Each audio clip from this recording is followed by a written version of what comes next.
Hello friends, welcome to my channel.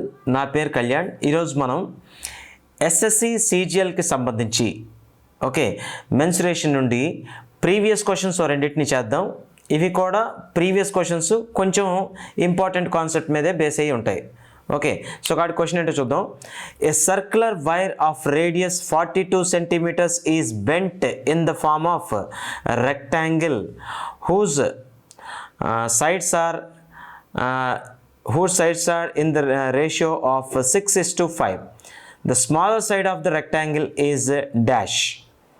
Take pi equal to 22/7. ఇక్కడ మీకు ఒక చిన్న విషయం చెప్పాలి. ఒక వైర్తో ఏంటి తయారయ్యి ఉందంటే ఒకసారి చూడండి. ఒక వైర్తో ఒక సర్కిల్ తయారయ్యే ఉంది. ఇప్పుడు ఏంటంటున్నాడు, ఇదే వైర్ని మళ్ళీ ఓపెన్ చేసేసి మళ్ళీ దాన్ని ఎలాగ తీసుకున్నాడంటే రెక్టాంగిల్గా తీసుకున్నాడు. ఇక్కడ మీకు అర్థం అవ్వాల్సిన మ్యాటర్ ఏంటంటే, ఒకే వైర్ని మళ్ళీ ఓపెన్ చేసేసి మళ్ళీ దాన్ని రెక్టాంగిల్గా బెండ్ చేసాడంటే దాని మీనింగ్ ఏంటి? ఈ వైర్ లెంత్ సర్కిల్గా ఉన్నప్పుడు ఎంత ఉందో రెక్టాంగిల్గా ఉన్నప్పుడు కూడా లెంగ్త్ అంతే ఉంటుంది కదా. అంటే దాని మీనింగ్ ఏంటి? ఇక్కడ సర్కంఫరెన్స్ ఎంత ఉందో ఇక్కడ పెరిమీటర్ కూడా అంతే ఉంటుంది. క్లియర్? సో కాబట్టి మీకు అర్థం అవ్వాల్సిన మ్యాటర్ ఏంటి అంటే, ఎప్పుడైతే ఒకే వైర్తో లేదా ఒకే థ్రెడ్తో రకరకాల డయాగ్రామ్స్ ఫామ్ చేస్తున్నాడు అంటే దాని మీనింగ్ ఏంటంటే, వైర్ తాలూకు లెంత్ అనేది ఎప్పుడు ఒకలాగే ఉంటుంది కదా. ఆ వైర్ తాలూకు లెంగ్త్ అనేది దానికి పెరిమీటర్గా పనిచేస్తుంది కదా ఫిగర్కి. కాబట్టి ఇక్కడ ఈ ఫిగర్కైనా అంతే లెంగ్త్ వస్తుంది, ఈ ఫిగర్కైనా టోటల్ లెంగ్త్ ఒకటే వస్తుంది. అంటే దాని మీనింగ్ ఏంటి? ఈ సందర్భంలో ఈ సర్కిల్కి అలాగే ఈ రెక్టాంగిల్కి పెరిమీటర్స్ అనేవి ఈక్వల్ అవుతాయని మనం అర్థం చేసుకోవాలి. క్లియర్? మళ్ళీ చెప్తున్నాను, ఒకే వైర్తో తయారు చేసినప్పుడు ఒకే వైర్ని ఓపెన్ చేసి రకరకాల ఫిగర్స్ ఫామ్ చేసేటప్పుడు ఆ ఫిగర్స్ అన్నిటికీ పెరిమీటర్స్ సేమ్ అవుతాయి. రైట్. ఇప్పుడు ప్రాబ్లంలోకి వెళ్ళిపోతాం. సో ఇప్పుడు వాడు ఏమన్నాడంటే, ఇక్కడ మనకేం ఫైండ్ చేయమన్నాడు? సర్క్యులర్ వైర్ ఆఫ్ రేడియస్ ఎంత అన్నాడు? 42 centimeters అన్నాడు. దాన్ని మనకి ఎలాగా వంచాడు అంటే రెక్టాంగిల్గా వంచాడు. సో దీని రేడియస్ ఎంత అంటే 42 centimeters. క్లియర్? 42 centimeters. సో మనకి ఇక్కడ దీన్ని మనకి ఎలా మార్చాడు? ఇలా మార్చాడు. అంటే ఈ సందర్భంలో దీని పెరిమీటర్ ఏంటవుతుంది? ఈ పెరిమీటర్ ఈక్వల్ టు 2πr. అంతేనా? 2πr అంటే ఎంత? 2 ఇంటూ వాడు పై వాల్యూ 22/7 తీసుకోమని వాడే చెప్పేశాడు. అలాగే ఆర్ వాల్యూ ఎంత ఇచ్చాడు మనకి? 42. 42 అంటే దీన్ని సింప్లిఫై చేస్తే 7 into 6. అంతేనా? 7 6 జార్ 6 into 2 ఎంత అవుతుంది? 12 into 22. సెంటీమీటర్సా? ఏదైతే సెంటీమీటర్స్. అయితే ఇక్కడ నేను ఇది సింప్లిఫై చేయట్లేదు, ఎందుకంటే క్యాన్సిలేషన్ అవుతుంది. ఇప్పుడు ఒకసారి చూడండి. ఇప్పుడు వీడేమన్నాడు, ఇదే వైర్ని మళ్ళీ ఓపెన్ చేసి రెక్టాంగిల్గా ఫోల్డ్ చేశాడు. ఫోల్డ్ చేస్తే వాటి లెంగ్త్ అండ్ బ్రెడ్త్ తలకు రేషియో ఎంత ఉంది అంటే 6:5 ఉంది. అంటే దాని మీనింగ్ ఏంటి? లెంగ్త్ 6x అనుకుంటే 5x దాని బ్రెడ్త్ అవుతుంది. అవునా? సో ఇప్పుడు మనకి ఇప్పుడు దీని పెరిమీటర్ ఎంత అవ్వాలి మనకి? Perimeter is equal to 2 into length plus breadth కదా, 2 ఇంటూ L ప్లస్ B. ఎందుకు? రెక్టాంగిల్ పెరిమీటర్ ఫార్ములా అది కాబట్టి. సో కాబట్టి 2 ఇంటూ ఇప్పుడు ఎంత? 6x లెంగ్త్ 5x బ్రెడ్త్ అంటే ఎంత?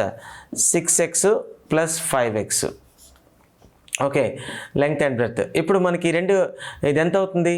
6x ప్లస్ 5x ఎంత? 11x ఇంటూ ఎంత? 2 అంటే ఎంత అవుతుంది? 11x ఇంటూ 2 ఎంత అవుతుంది? 22x అవుతుందా లేదా? సో స్ట్రైట్గా 22x రాసేద్దాం. సో ఇప్పుడు ఏమన్నాడు వాడు, ఇదే వైర్తో 2 ఫిగర్లు తయారు చేసినప్పుడు ఎన్ని ఫిగర్లు తయారు చేసినా షేప్లు మారుతాయేమో కానీ కంపల్సరీగా వాటి తాలూకా పెరిమీటర్స్ అయితే ఈక్వల్ అవుతాయి. అంటే ఈ పెరిమీటర్ ఈజ్ ఈక్వల్ టు ఈ perimeter. So make them equal. So rectangle perimeter ఎంత అయింది? 22x.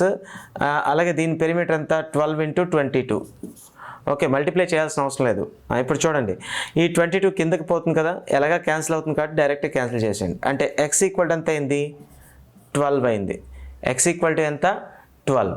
అయితే వాడు అడిగింది ఎక్స్ వాల్యూ కాదు, వాడు ఏమడిగాడంటే రెక్టాంగిల్ తాలూకా స్మాలెస్ట్ సైడ్ ఏదైనా అడిగాడు. రెక్టాంగిల్ తాలూకా స్మాలెస్ట్ సైడ్ అంటే ఆటోమేటిక్గా బ్రెడ్త్ అవుతుంది, అంతేనా కాదా? ఎందుకు 6x పెద్దదా, 6x చిన్నదవుతుందా, 5x చిన్నదవుతుందా?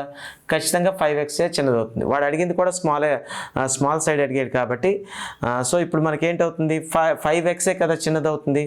So small side కావాలి. Small side is equal to ఎంత? 5x అంటే 5 into 12.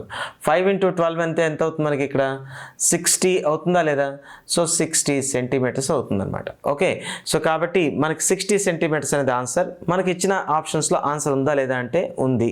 ఎక్కడ? ఆప్షన్ నెంబర్ 1లోనే. సో కాబట్టి ఆప్షన్ నెంబర్ 1 మన ఆన్సర్ అనమాట. ఓకే, నెక్స్ట్ క్వశ్చన్ చూద్దాం. నెక్స్ట్ ప్రాబ్లం చూద్దాం. The number of revolutions a wheel of diameter 40 centimeters makes in traveling distance of 176 meters is dash. Take pi equal to 22/7. అంటే వాడు ఏమన్నాడంటే ఒక వీల్ ఉంది, ఆ వీల్కి డయామీటర్ ఎంత? 40. డయామీటర్ అంటే వ్యాసం 40 సెంటీమీటర్స్. అది ఎంత ట్రావెల్ అవ్వాలని చెప్పాడు? 176 మీటర్స్ అనేది ట్రావెల్ అవ్వాలి. 176 మీటర్స్ ట్రావెల్ అవ్వడానికి ఎన్ని రెవల్యూషన్స్ చేయాలి, లేదా ఎన్ని రొటేషన్స్ చేయాలి, ఎన్నిసార్లు తిరిగితే అంత దూరం వెళ్తుంది అది. ఓకే, సో ఇక్కడ మీకు తెలిసిందే, ఇంతకుముందే నేను చెప్పాను, ఎప్పుడైనా ఒక వీల్ని రొటేట్ చేసేటప్పుడు లేదా రోల్ చేసేటప్పుడు ఓకే మనకి distance travelled is equal to మనకి ఏంటి అవ్వాలి అంటే circumference of wheel. Okay, circumference తెలుగులో అయితే వృత్త పరిధి అంటాం, ఇంటూ నంబర్ ఆఫ్ రొటేషన్స్ టేకెనే కదా, నంబర్ ఆఫ్ రొటేషన్స్ని n అని చూపిస్తున్నాను. సో ఇప్పుడు మీకేంటి? డిస్టెన్స్ ట్రావెల్డ్ వాడు ఆల్రెడీ ఇచ్చేసాడు, ఎంత? 176 మీటర్స్ ఇచ్చాడు. ఓకే, డిస్టెన్స్ ట్రావెల్డ్ వేసేసుకున్నాం అంటే డైరెక్ట్ ఫార్ములా సబ్స్టిట్యూషన్, ఇంకేం లేదు. Distance travelled is equal to ఎంత? 176 మీటర్స్ ఇచ్చేసాడు. అలాగే సర్కంఫరెన్స్, డయామీటర్ ఇచ్చినప్పుడు మీకు ముందే చెప్పాను, డయామీటర్ d అనుకుంటే సర్కంఫరెన్స్ ఎంత అవుతుందంటే పై d, అంటే వృత్తం యొక్క చుట్టుకొలత లేదా వృత్త పరిధి ఎంత అవుతుంది? Pi into d. ఎప్పుడు? వ్యాసం d ఇచ్చినప్పుడు. ఓకే రైట్, సో కాబట్టి ఇప్పుడు ఎంత? పై ఇంటూ d కదా, పై ఇంటూ d అంటే pi into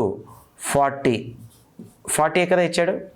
okay, 40 centimetres into number of rotations మనం కనుక్కోవాలి. సో కాబట్టి మనం రాసాం, ఒకసారి చూడండి. సో కాబట్టి నంబర్ ఆఫ్ రొటేషన్స్ ఇక్కడ ఫైండ్ చేయాలి, కొంచెం నీట్గా రాస్తాను. ఓకే, ఇది మనం కనుక్కోవాల్సింది. అయితే ఇక్కడ మీకు చిన్న ప్రాబ్లం అయితే ఉంది. ఏంటంటే ఇక్కడ వాడు వీల్ ట్రావెల్ చేసిన టోటల్ డిస్టెన్స్ ఏమో మీటర్స్లో ఇచ్చాడు, ఇక్కడేమో ఇది సెంటీమీటర్స్లో ఇచ్చాడు. అయితే మనం రెండింటిని ఒకే యూనిట్స్లో కన్వర్ట్ చేసుకోవాలి. ఎయిదర్ ఇక్కడ సెంటీమీటర్స్ని మీటర్లో కన్వర్ట్ చేసుకోవాలి, లేదా మీటర్నైనా సెంటీమీటర్లో కన్వర్ట్ చేసుకోవాలి. మనం ఇదే చేద్దాం. ఇప్పుడు 1 మీటర్ ఈజ్ ఈక్వల్ టు ఎన్ని సెంటీమీటర్స్ అవుతుంది? 100 సెంటీమీటర్స్ అవుతుంది. అంతే కదా. 1 మీటర్ ఈజ్ ఈక్వల్ టు ఎన్ని సెంటీమీటర్స్? 100 సెంటీమీటర్స్. కాబట్టి మనకు 176ని సెంటీమీటర్స్లో కన్వర్ట్ చేయాలంటే 176ని 100తో మల్టిప్లై చేస్తే సరిపోతుంది కదా. 176 ఇంటూ 100. ఇప్పుడు ఇది మీటర్స్లోకి మారిపోయింది, ఇంకా రాయాల్సిన అవసరం లేదు. పైన 22/7 అని తీసుకోవాలని వాడే చెప్పాడు. ఇంటూ 40 ఇంటూ మనకి కావాల్సిన n. నేనేం చేస్తున్నానంటే వీటన్ని పట్టుకెళ్ళేటకంటే ఇక్కడ న్యూమరేటర్ పార్ట్లో ఉన్న డైరెక్ట్ ఇక్కడి నుంచి కట్ చేసేయచ్చు అని నా ఉద్దేశం. సో ఇక్కడ మీరు జాగ్రత్త చూస్తే 28 176ని కొట్టేయచ్చు కదా. ఈ 28 ఎలాగా కిందకు వస్తుంది కాబట్టి క్యాన్సిల్ చేసేయచ్చు. సో కాబట్టి 28తో ఎన్ని టైమ్స్ క్యాన్సిల్ అవుతుంది? 8 టైమ్స్ క్యాన్సిల్ అవుతుంది. ఓకే, అలాగే నెక్స్ట్ ఇక్కడ 8 ఉంది కదా, ఈ 8 అనేది మళ్ళీ 40ని సరే ఇక్కడ మరీ ఎక్కువ క్లమ్జీ అవుతుంది కాబట్టి నేను ఓ పని చేస్తాను, ట్రాన్స్ఫర్ చేస్తాను. 8 ఇంటూ ఇక్కడ మిగిలింది ఏంటి? 100. ఓకే, 8 ఇంటూ ఎంత? 100 మిగిలింది. ఇప్పుడు మనకి ఈ 7 ఇక్కడ డినామినేటర్లో ఉంది, ఇటు వస్తే న్యూమినేటర్లోకి వస్తుంది, అంటే ఇంటూ 7 అవుతుంది. ఈ 40 అనేది ఏంటి? కిందకి వస్తుంది, ఇటు వస్తే కిందకి వస్తుంది, కాబట్టి బై 40. క్లియర్? ఈ మాత్రం ఉంటే చాలు. సో ఇప్పుడు ఒకసారి చూడండి, ఈక్వల్ టు ఎంత? మనకి కావాల్సిన నంబర్ ఆఫ్ రొటేషన్స్ n. ఒకసారి చూడండి, 22 25, అలాగే 2 4, ఓకే, ఇప్పుడు చూడండి 4 into 5 20, 20 into 7 140. ఇంకేమైనా కింద ఉన్నాయంటే లేదు. 4 into 5 into 7 for 5 is 20, 27 is 140. So కాబట్టి 140 ఈజ్ ఈక్వల్ టు మనకు కావాల్సిన number of rotations n. Okay, so కాబట్టి వాడు అడిగిన దానికి ఆన్సర్ ఎంత అంటే 140. 140 అనేది ఇచ్చిన ఆప్షన్స్లో ఉందా లేదా అంటే ఉంది. ఎంతలో ఉంది? ఆప్షన్ నెంబర్ 1లో ఉంది. కాబట్టి మనకి క్వశ్చన్కి ఆన్సర్ ఏంటంటే ఆప్షన్ నెంబర్ 1 అనమాట.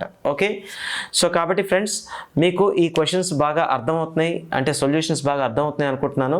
ఒకవేళ మీకు ఇంకా ఏమైనా డౌట్స్ ఉన్నట్లయితే మీరు మాకు కమెంట్ సెక్షన్లో పెట్టండి. Okay, especially SSC CGL crack చేయడంలో కానీ సిహెచ్ఎస్ఎల్ క్రాక్ చేయడంలో కానీ మెన్సురేషన్ జామెట్రీ తాలూకా రోల్ చాలా ఎక్కువ ఉంటుంది. కాబట్టి మేము ఇక్కడ నంబర్ ఆఫ్ వీడియోస్ మీకు అందిస్తాం. సో మ్యాక్సిమం మీకు నచ్చినట్లయితే మీ ఫ్రెండ్స్లో కూడా షేర్ చేయండి వీటిని. సో షేర్ చేయడం వల్ల ఏంటవుతుందంటే అందరికీ ఇన్ఫర్మేషన్ రీచ్ అవుతుంది. Thank you.